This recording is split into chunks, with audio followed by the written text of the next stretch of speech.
Bonjour Guy Carlier. Bonjour Guy. Bonjour Laurence, bonjour Patrick, bonjour à tous. Alors Guy, ce matin, si je suis votre lancement, c'est une chronique littéraire. Hein. Oui, j'avais envie de marquer votre retour, Patrick, par une chronique culturelle, plus précisément par les littératures, car la littérature, c'est la culture, mais au départ, c'est d'abord la sylviculture. Je précise que la sylviculture, ce n'est pas connaître les paroles de la chanson la plus belle pour aller danser. Non, la sylviculture, c'est, Patrick... La sylviculture, c'est l'entretien d'exploitation rationnelle des forêts, c'est ça? Tout le monde le sait. Hein. Et ben voilà, le boss est de retour. La glaise est transformée en marbre de Carrare.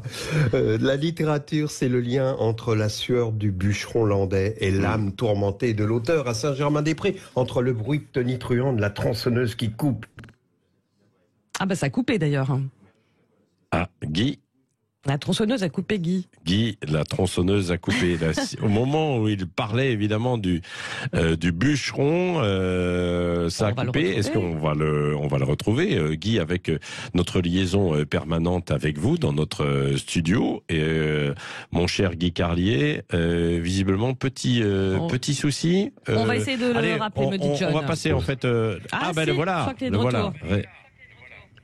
Guy, vous m'entendiez pas? Ah ben voilà, non, ça avait coupé au moment de la tronçonneuse. Oui, vous avez parlé de la tronçonneuse et ça a coupé. Alors, reprenez sur la tronçonneuse. Voilà.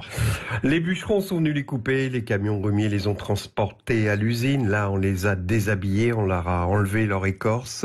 Des meules les ont râpés, des autoclaves les ont transformés en rubans de pâte sur un tapis roulant qui les a emmenés vers une machine qui leur a tatoué un livre.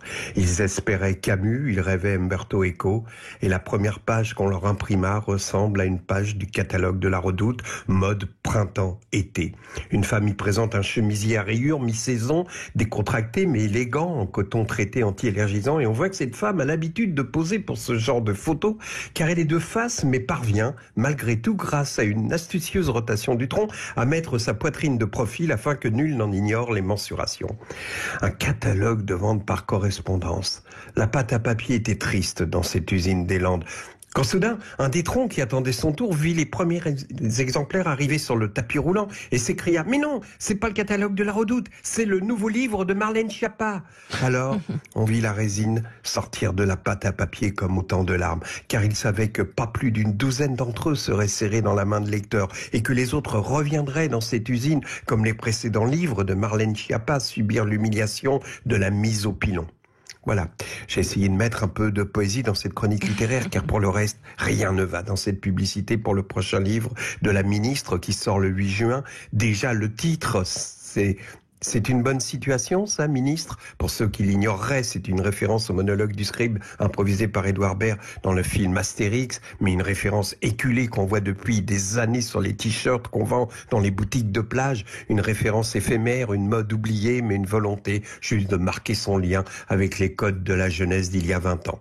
Et le pitch du livre, celui qui figure en 4e de couverture, est censé donner envie. Comment font-ils pour avoir une loi à leur nom? L'auteur nous invite à la suivre dans les tribulations de son quotidien de ministre. Comment devient-on ministre? À quoi ressemblent les bureaux? Ont-ils des cuisiniers à leur disposition? Ce titre, ce pitch, c'est comme le titre, c'est le symbole de l'époque. C'est le néant triomphant, c'est l'absence de création pour s'accrocher à un effet de mode, c'est l'écume des choses, c'est l'absence de tout projet qui pourrait éviter à notre monde le mur qu'il va se prendre. Marlène Schiappa poursuit un chemin littéraire ésotérique qu'il a vu commencer sa carrière sous le pseudonyme de Marie Minelli, avec des titres comme « Oser l'amour des rondes »,« Oser les sex friends »,« Les filles bien n'avalent pas ». Et ouais, quand on se promène dans la forêt landaise, on peut voir sur les pins des petits godets qui récupèrent la résine. Ces rigoles de résine qui coulent le long des troncs, ce sont les larmes des arbres qui pleurent à l'idée de devenir des livres de Marlène Schiappa. Merci Guy Carlier.